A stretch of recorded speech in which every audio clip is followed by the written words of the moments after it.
আসসালামু আলাইকুম। তো আজকে আমরা 9.8 ডিফারেনশিয়াল ক্যালকুলাসের যে চ্যাপ্টারটা আছে সেটা নিয়ে আলোচনা করব।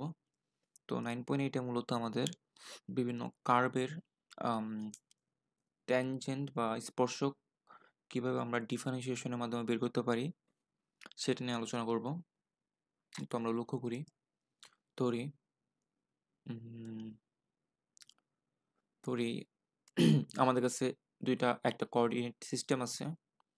এটা হচ্ছে এক্স অ্যাক্সিস, এটা হচ্ছে ওয়াই অ্যাক্সিস। ধরি আমাদের কাছে একটা প্যারাবোলা আছে। তো এই চ্যাপ্টারে আমরা কি করি? এই চ্যাপ্টারে আমরা বিভিন্ন কার্ভের বা বক্ররেখার বিভিন্ন পয়েন্টে আমরা স্পর্শক অঙ্কন করি। তো বললো আমাদের এই পয়েন্টে একটা, পি পয়েন্টে একটা স্পর্শক অঙ্কন করতে। তো পি পয়েন্টে স্পর্শক অঙ্কন করার জন্য আমরা ডিফারেন্সিয়েশনের সাহায্য নিই।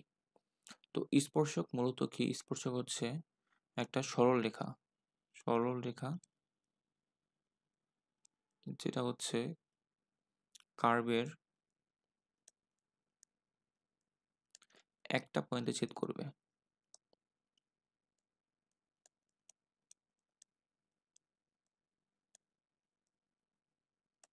একটা পয়েন্টে ছেদ করবে। তো সরলরেখার ইকুয়েশন আমরা কি জানি? y minus y one divided by হচ্ছে x minus x one equal হচ্ছে এম। আচ্ছা, এটা এম হচ্ছে সরলরেখার ঢাল। আচ্ছা, তো x minus x one divided by y minus y one, তার মানে হচ্ছে এক্স এর অন্তর ডিভাইড বাই কোটি দ্বয়ের অন্তর ডিভাইডেড বাই হচ্ছে ভুজ দ্বয়ের অন্তর। এটাকে আমরা ডিফারেন্সিয়েশনের ভাষায় লিখি হচ্ছে ডিওয়াই বাই ডিএক্স। তো এই ডিওয়াই বাই ডিএক্স এর মাধ্যমে আমরা মূলত স্পর্শকের ঢাল বের করি। তো কিভাবে আমরা একটা কার্ভের ঢাল বের করতে পারি সেটা আমরা লক্ষ্য করি। ধরি আমাদের কাছে একটা আমাদের কাছে একটা প্যারাবোলার ইকুয়েশন দেওয়া আছে, যেটা হচ্ছে এক্স স্কোয়ার ইকুয়াল টু হচ্ছে 4y। এটাকে আমি যদি গ্রাফে অঙ্কন করি, এটা দেখতে অনেকটা এমন হবে। এটা হচ্ছে ওয়াই অ্যাক্সিস আর এটা হচ্ছে এক্স অ্যাক্সিস। তো এটা দেখতে অনেকটা এমন, ঠিক আছে? যদি এটা হচ্ছে 1, এটা হচ্ছে 2।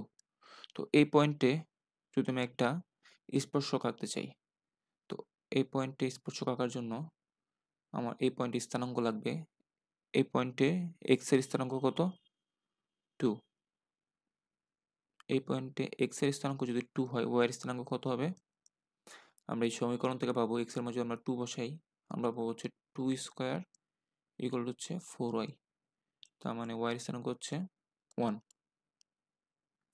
তার মানে আমরা 2,1 বিন্দুতে আমরা একটা স্পর্শক আঁকতে চাই। তো স্পর্শকের সমীকরণ আমরা কিভাবে বের করতে পারবো সেটা আমরা এই চ্যাপ্টারে শিখব। তো আমার লাগবে হচ্ছে dy বাই dx। আমার ইকুয়েশন হচ্ছে এক্স স্কোয়ার ইকুয়াল টু হচ্ছে 4y dy বাই dx। তার মানে আমার কার সাপেক্ষে ডিফারেন্সিয়েশন করা লাগবে? এক্স এর সাপেক্ষে। আমরা যদি উভয় পক্ষে এক্স এর সাপেক্ষে ডিফারেন্সিয়েশন করি, তো আমরা পাবো 2x 2x ইকুয়াল টু হচ্ছে 4। আর y এর ডিফারেন্সিয়েশন হচ্ছে dy বাই dx। পরের স্টেপ আমরা লিখতে পারি dy by dx equal to হচ্ছে কত? 2x by 4 x by 2। আর x এর মান কত? x এর মান হচ্ছে 2। আমরা যদি বসাই, আমরা dy বাই dx বা ঢাল পাবো হচ্ছে 1 ঢাল।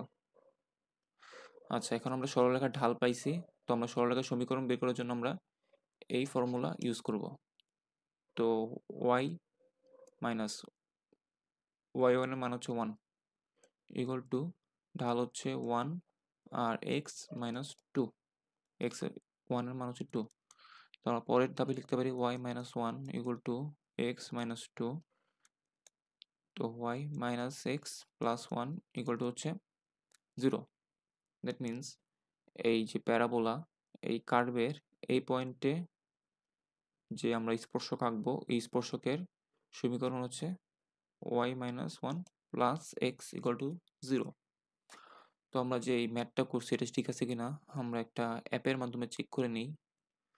তো আমাদের প্যারাবোলার প্যারাবোলার ছিল, প্যারাবোলার ইকুয়েশন ছিল এক্স স্কোয়ার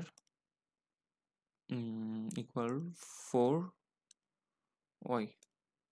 আমরা প্যারাবোলার আমরা ইকুয়েশন পাইছি, একটু জুম আউট করি। আচ্ছা, পরের স্টেপে আমরা স্পর্শকের সমীকরণটা লিখি। স্পর্শকের সমীকরণ ছিল y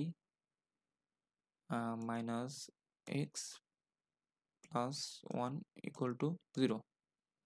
ঠিক আছে, আচ্ছা 0। দ্যাট মিন্স আমরা যে ম্যাথটা করছি সেটা একটু জুম ইন করলে বোঝা যাবে। আমরা 2,1 পয়েন্টে